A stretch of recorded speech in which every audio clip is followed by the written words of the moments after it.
Welcome to Sputnik, orbiting the world with me, George Galloway. And with me, Gayatri. In 1989, the last Soviet column left Afghanistan. It brought to an end a 9-year intervention, costing untold amounts of blood and treasure.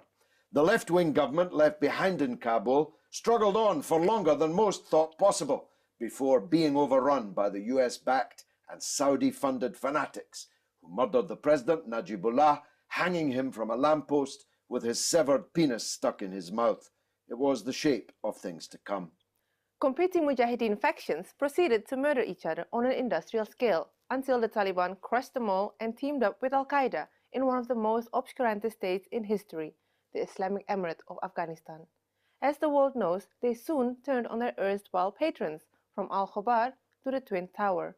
A useful reminder that Mary Shelley's novel Frankenstein should be read right to the end. Our first guest charted all of this and more in his peerless career as a foreign correspondent for The Guardian and as the author of Ghosts of Afghanistan. And I'm glad to say Jonathan Steele joins us now. Jonathan, thanks for coming on board the Sputnik. This majestic work of yours, Ghosts of Afghanistan, the haunted battleground. One of the things that sticks out from the book is that the principal difference between the Soviet Union and us is that the Soviet Union learned their lesson earlier and changed course. Would you agree with that? Definitely. And it wasn't just the political leadership in the Kremlin, Mikhail Gorbachev, who came to power, of course, in 1985, who realized the war was unwinnable and they ought to pull out. It was the Soviet military. They weren't like the gung-ho US generals of today who think everything's going well and progress is being made. We know from the secret meetings of the Politburo, the archives have, of course, been published since the collapse of the Soviet Union, the military agreed with Gorbachev. They had to get out. It was not working. And yet the US generals in particular, forever calling for a surge, one more heave, still more men into the maw, still more blood to be spilt, rather surprisingly managed to persuade President Obama of this when he had run for office as the man to bring an end to America's unpopular foreign wars. Well, he made a big mistake in his campaign. Having come out against the Iraq war, which of course was good, he described that as a war of choice, whereas he said that the war in Afghanistan was one of necessity, and we had to be in there because of Al-Qaeda and the Taliban and all the rest of it. So he did make a mistake. But though I think probably like Gorbachev, he realized in his heart of hearts that the thing was unwinnable. And now, having spent all that blood and treasure, having spent, I think, trillions of dollars amongst all the parties, having invested scores of billions of dollars in the regime of Hamid Karzai, as soon as the foreign forces leave, I think we're going to be back at square one, are we not?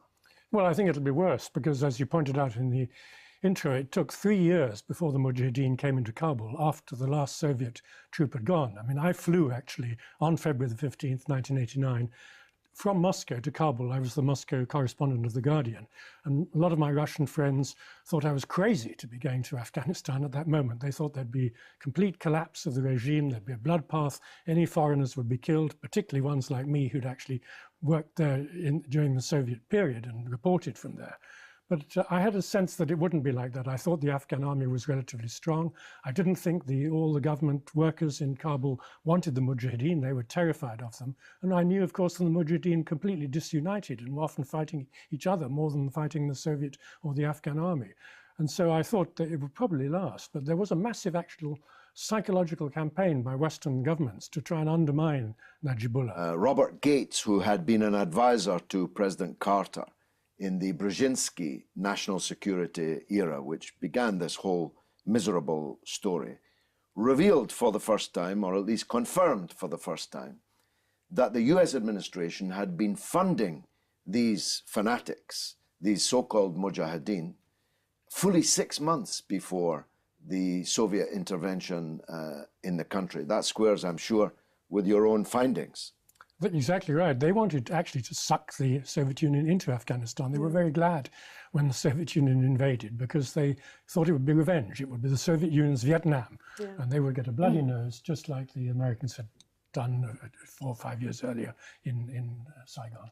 Yeah. And of course, all the guns and all the money and all the strength that they gave these people, and they paraded them on the conference platforms in the Republican Party in the US, the Conservative Party in Britain.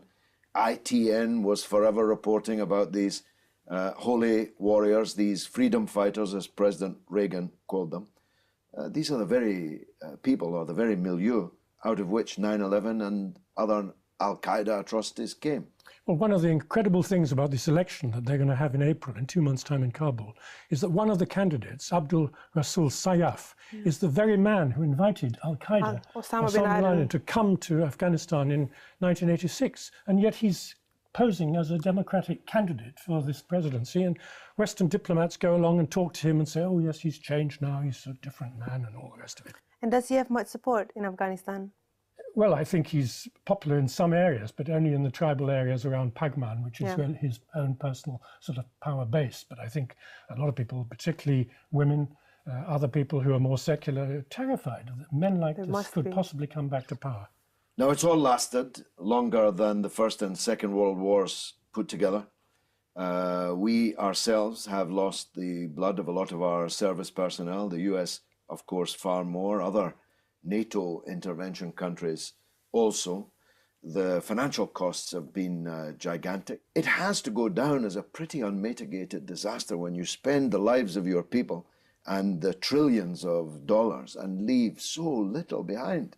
Exactly. I mean, very little has been done. I mean, actually, if we're talking about the Soviet Union, remembering that they were equally bad in the sense that if you look at the total budget that the Soviet Union spent in Afghanistan over their 9 years, 94% went on military things, 6% went on civilian development. That's exactly the same proportion as with the Americans. Only 6% of these billions of dollars that have gone in have actually gone in to do health and education and infrastructure and so on. I mean, it's a terrible shame. And the other thing is that people are terrified of the Americans. I mean, there was a recent poll done by the Asia Foundation, which is a US-based, US-financed organization.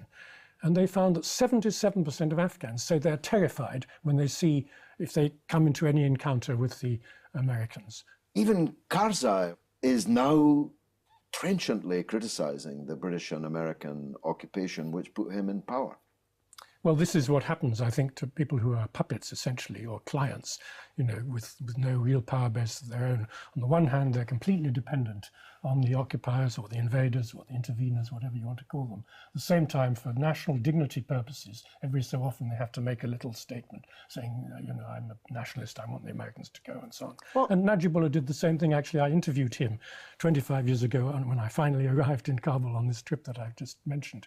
And I got the first interview with Najibullah since the Soviets went, and it was incredible because he was doing exactly what Karzai's doing. He even used the word diktat to describe the Soviet occupation. He said, I referred to some quote from the British Foreign Secretary at the time who said Najibullah ought to resign. And I said, what do you think of that statement? He said, look, we've just liberated ourselves from one diktat, and you're now trying to impose another one on us. How can we do that? Well, of course, we know what happened to him. I presume Karzai will be better organized and will be out on a flight to enjoy some of the fruits of his presidency in Dubai or somewhere. But where does that leave Afghanistan? Where will the people be if we are lucky enough to be talking together 5 years from now? What kind of Afghanistan are we going to have? Well, as you pointed out, there was a civil war going on even before the Soviets came in December 1979. So this is really a long-running civil war that's been going on for 40 years, overlaid by two foreign interventions, first by the Soviets and then by the Americans. And I'm afraid that the civil war will ramp up when the Americans gradually pull out.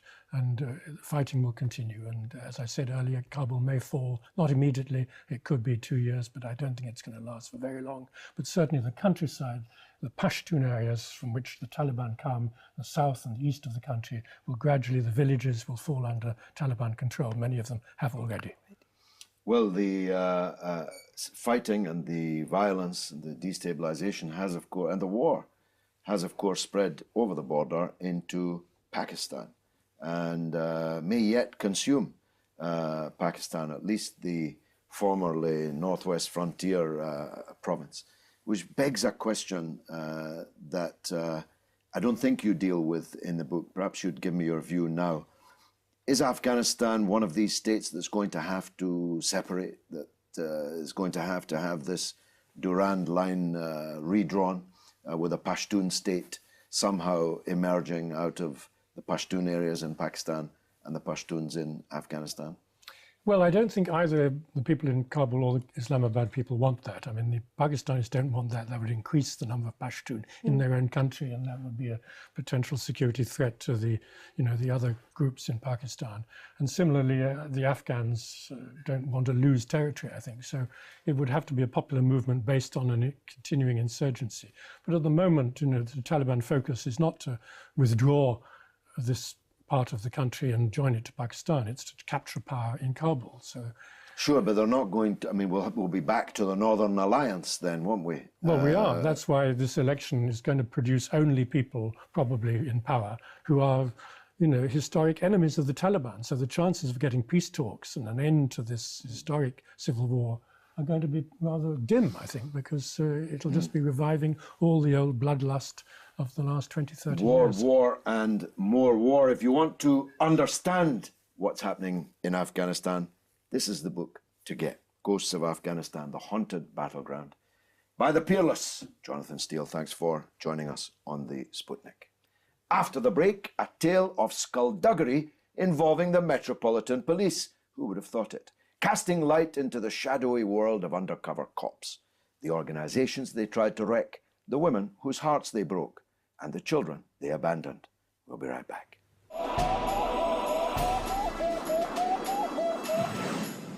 Last month, in a humiliating judgment, the Court of Appeal in London quashed the convictions of dozens of environmentalists, originally convicted of hijacking a coal train on its way to a power station, on the grounds that the British government prosecutors had failed to disclose to the defence or to the judge in the original trial that the effective ringleader of the hijack was in fact a police officer operating undercover as a provocateur. We now know that this officer, Mark Kennedy, was one of the many undercover cops who had been told to grow their hair long, tune in, and drop out into a whole set of perfectly peaceful, non-violent, and above all, entirely legal campaigning organizations, many of them household names like Friends of the Earth. I knew this case was coming and would end this way, because I had the pleasure of reading one of the books of last year, Undercover, published by Guardian Faber. I'm glad to say we've got one of the authors of Undercover, Rob Evans, with us now. Rob Evans, you're the co-author of Undercover, published by Guardian Faber. You brought along a copy, but I've actually bought 2 copies of this book. It's that good. And it deals with the activities of this undercover unit that was infiltrating all kinds of perfectly legal, peaceful, non-violent, civil society organizations in Britain in the 21st century. Remarkable, no? Yes, it is, yes. I mean, we started looking at this at The Guardian 3 years ago, and, we did what journalists do, which is you just follow leads, and we found, just kept on going because it was an astonishing story. And until Mark Kennedy was the first undercover officer to be exposed in late 2010, I don't think people out there really understood what was going on, or would have imagined that the state would have gone to such lengths, to infiltrate these type of groups. And these groups, by and large, had no history of violence or crime. They were perfectly peaceful organizations, some of them household names, some of them meeting in the Streatham Library, very close to where we live. Who knew In that particular group, the police had a majority at one stage in the organisation. The number of police officers attending the meetings was a majority of those attending. This is not policing, but agent provocateuring, surely. Well, there is what the undercover officers were there to do was to pick up advanced intelligence about demonstrations that were going to happen. So they're there to pick up all the information they can about the protests that were being organised, and this went right across this political spectrum. And some of the groups they did infiltrate, did carry out violent acts. Because they infiltrated, Nazi groups and some animal liberation groups as well. But there are a large number of other groups that were, carrying out just perfectly peaceful, lawful protests. Peaceful tree hugging. The most shocking of all, of course, the one that has gotten your book most publicity, and deservedly so, is the question of the police infiltration of the campaign around the issue of Stephen Lawrence, the murdered black teenager in South London. You couldn't get a much more respectable campaign to be involved in than the movement for justice for Stephen Lawrence. Yet a police officer, whose face I recognised out of your book, was deeply embedded in that cause. Please tell us. Yes, I mean, there were actually three undercover officers, three of them in the mid-90s, who were embedded in groups that supported, the cause of Stephen Lawrence. And they were there, to pick up intelligence on what those groups were doing. But it goes even wider than that, because the thing with Stephen Lawrence is that everyone, can remember and everyone knows that name. But during that time, there are a whole load of other groups, other instances where black people had died at in police custody. The Black Justice campaigns. And we tell the story of Peter Francis in the book, who has come out. He's the only one who's come out and actually said, "This is what I did." And he says that he was also there to pick up intelligence on all of those black justice groups as well. Well, I recognised the aforementioned gentleman from the book, but I have unfortunately, an even closer association with, in a way, the most senior of the policemen unmasked by you and others. But you in the book bring us remarkable information about him. His name was Bob Lambert. I had no idea that he had been a police spy, and a particularly disreputable one. Tell us the story of Bob Lambert. Bob Lambert was a very skillful operator, and he was a very convincing man when he was undercover. And he was undercover for 4 or 5 years in the mid-80s in environmental and animal rights groups. During that time, he had relationships with 4 women, and one of them, he had a child with the woman.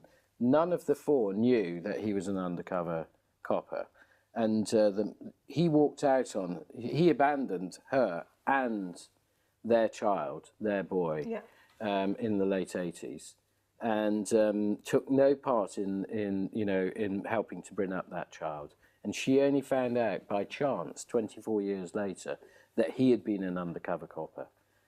By which time the child was grown up, thought his father had just walked out of his life? Yes, yes. The mother, she's taken it very badly, and she's now needed treatment for it. She and a group of around 10 women are now taking legal action against the police because, they say they've suffered enormous emotional trauma from having relationships with men. These are long, substantial, very meaningful relationships with men that they didn't realise at the time were spying on them.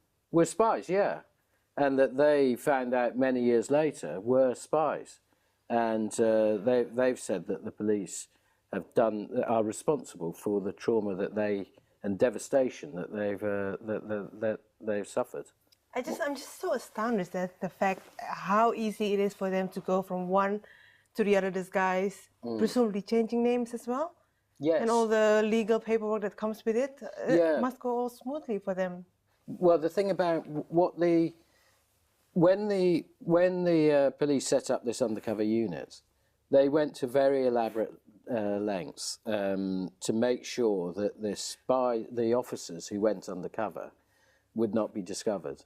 So they, in effect, fitted the spies had to develop their own fake persona, and it had to be very convincing. And they went down, into the archives and found the records. Found a boy who had died at a young age, and in effect, took their identity, as if they were then they then assumed their identity as if that boy had grown up. It's like a cold case CSI. Yes, it's like the activities of criminals rather than police officers. So there's the identity of a dead baby has been stolen.